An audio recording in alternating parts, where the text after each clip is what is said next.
많은 분들께서 저는 사업계획서를 써본 적이 없어요 라고 하시는데요.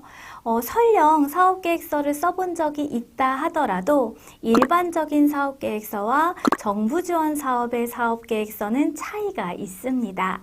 그렇기 때문에 여러분들이 한 번에 합격하는 예비창업 패키지 사업계획서를 쓰시기 위해서는 기본적으로 전체적인 틀을 이해하셔야 되는데요. 사업계획서가 어떤 내용들로 구성되어 있는지, 각 항목마다 어떻게 작성해야 되는지 알려드리도록 할게요. 예비창업 패키지 사업계획서 양식이라는 파일을 열어보시면 사업계획서 작성 목차가 눈에 띕니다. 이 목차 페이지는 첫 번째 페이지인데요. 여러분들이 사업을 신청할 때에는 반드시 삭제하고 제출해 주셔야 돼요. 그리고 여러분들이 이 사업계획서를 적으실 때에는 각각의 항목마다 써야 되는 내용이 있는데 어떤 내용을 써야 되는지 세부 항목도 참고하시는 것이 좋습니다. 기본적인 항목으로는 신청 현황, 일반 현황, 개요가 있어요. 신청 현황에는 사업과 관련한 정보를 간략하게 적고요. 일반 현황에는 대표자와 팀원의 정보를 적습니다. 그리고 세 번째, 개요 부분은요. 한마디로 요약한 내용이라고 보시면 되는데 뒤에 여러분들이 쓰시는 구체적인 사업계획서의 내용 중에서 반드시 어필해야 되는 중요한 내용을 적으시는 거예요.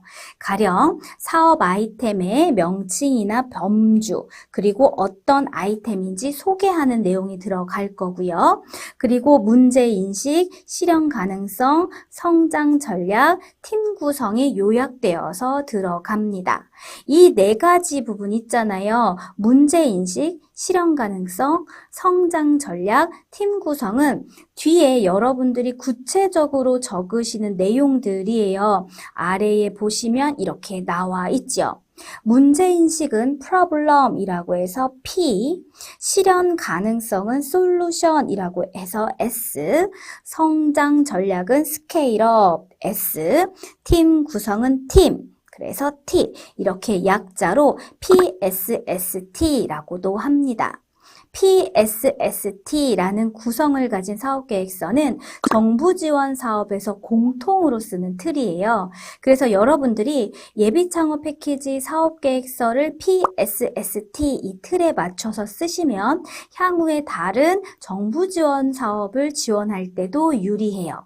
자, 그럼 각각의 문제인식, 실현 가능성, 성장 전략, 그리고 팀 구성에 대해서는 어떻게 써야 되는지 제가 간략하게 설명해 드리는 강의를 구성하기도 했는데요.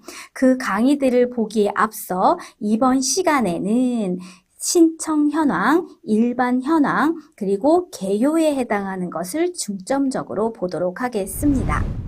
자, 본격적으로 지원사업 사업계획서를 써볼까요? 사업계획서는요, 목차를 제외하셔야 됩니다. 반드시 삭제하고 제출하시고 그것을 제외하고 총 몇 페이지? 15페이지 이내로 작성해 주세요.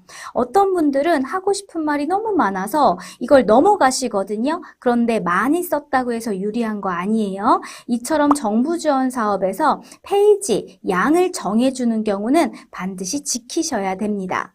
그리고 사업계획서 양식은 변경 삭제할 수가 없으며 추가 설명을 위한 이미지, 사진, 표 등은 삽입이 가능하다라고 합니다.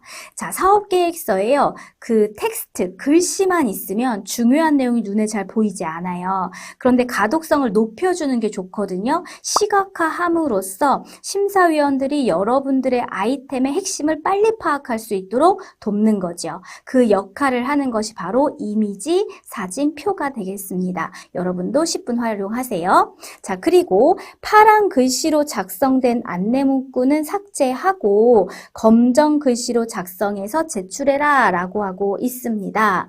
여기 나와 있는 이것도 마찬가지예요. 이것도 여러분이 나중에는 삭제하시는 거예요. 그래서 신청 현황을 여기까지 올리시면 어떻습니까? 여러분들이 하고 싶은 말을 할 수 있는 여지가 더 많아지겠죠? 되겠죠? 자, 이어서 볼게요. 자, 이어서 대표자 직원의 성명, 성별, 생년월일, 대학교 이름, 그리고 소재지, 직장명 등은 어떻다? 개인정보이기 때문에 반드시 제외하고 동그라미든지 별표 등으로 마스킹해서 작성해라 라고 합니다. 블라인드 심사이기 때문에 어디인지 누구인지 알 수 있는 명칭은 쓰지 말라라는 거예요. 학력의 경우에는요, 학교 이름은 쓰진 않지만 전문 학사, 석사, 박사와 같은 학위는 적으시고요. 그리고 학과와 전공은 적으실 수 있습니다.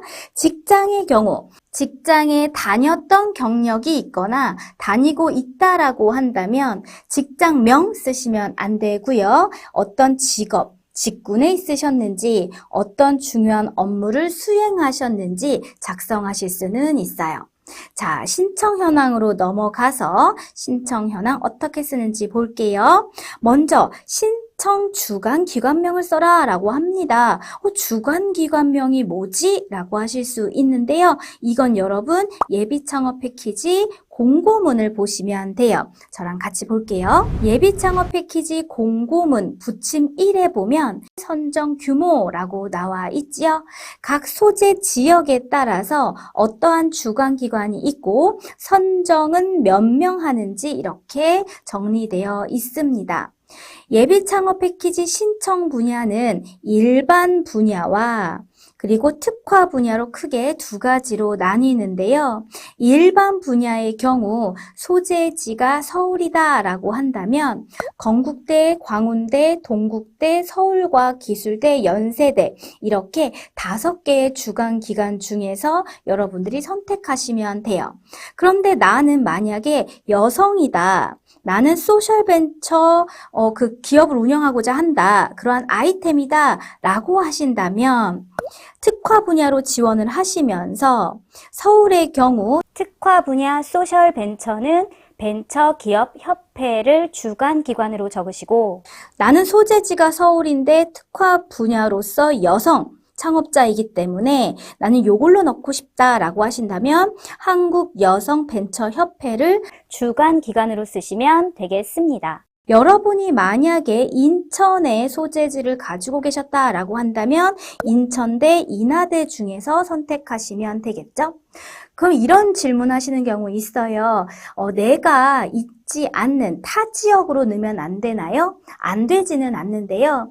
기본적으로 주관기관은요, 소재 지역에서 70% 이상을 선정하기 때문에 타 지역의 분들은 다소 불리합니다. 그래서 본인이 소재한 지역을 우선적으로 적는 것이 좋다라는 거 기억해 주세요. 주관기관명 오른쪽에는 과제 번호를 적는 란이 있어요. 과제 번호는 K-스타트업 웹사이트에서 찾으실 수 있거든요. 먼저 K-스타트업에 회원가입을 한 후에 예비창업 패키지 공고문을 찾으셔서 신청하기를 하세요. 그런 다음에 기본 정보만 입력하시고 임시 저장하시는 거예요. 그리고 나서 마이 페이지에 들어가시면 예비창업 패키지 과제 번호를 확인하실 수가 있습니다. 그리고 신청 분야는 일반과 특화 중에서 고르실 수 있고요. 사업 분야는 제조, 지식 서비스, 융합 중에서 고르실 수 있어요. 여기 하얀색 네모칸 보이시죠? 하얀색 네모칸을 까만색 네모칸으로 바꿔서 삽입하시면 체크가 됩니다. 그리고 기술 분야는요. 공예 디자인을 비롯해서 이렇게 7가지가 있는데 본인이 해당하는 기술 분야를 체크하시면 돼요. 웹서비스 개발, 그런 솔루션에 해당하는 것들은 정보통신에 해당할 가능성이 높겠죠. 여러분들 아이템에 따라서 체크하시면 돼요. 그 아래에 사업비 구성 계획이 있는데요. 정부 지원금을 얼마나 받을 건지에 대해서 적는 거예요. 여러분들이 최대 1억 원을 받으실 수 있거든요. 그리고 평균 5천만 원 한도 이내로 작성이라 라고 하고 있는데 주의해야 되는 점이 있습니다. 신청 금액을 초과해서 정부 지원 사업은 지급될 수가 없어요. 그렇다면 뭐냐면 내가 여기에 정부 지원금을 5천만 원이다 라고 적는다면 만약에 여러분들이 평가 결과에 따라 7천만 원이 받을 수 있는 지원금으로 정해진다 한들 7천만 원을 받으실 수 없다라는 거죠. 그럼 어때요? 최대의 가격을 적고 여러분들의 평가 결과에 따라서 그 미만의 금액을 지급받는 것으로 전략을 세우시면 되겠습니다. 그래서 정부 지원금은요, 최대로 적어주세요. 자, 그 다음 성과 목표를 적으시는데 협약 기간 내 목표이기 때문에 임의대로 적으시면 되겠습니다. 고용을 3명을 하겠다. 매출은 1억을 달성하겠다. 투자는 얼마를 달성하겠다 라고 적어주세요. 그리고 투자의 경우는요, 이것은 여러분들이 예비 창업 단계에서도 아이디어를 통해서도 얼마든지 유치할 수 있거든요. 그렇기 때문에 이 투자 금액 같은 경우는 여러분들의 전체 사업 비용을 고려해서 정부 지원금을 제외한 나머지 금액을 투자금으로 적으실 수 있겠습니다.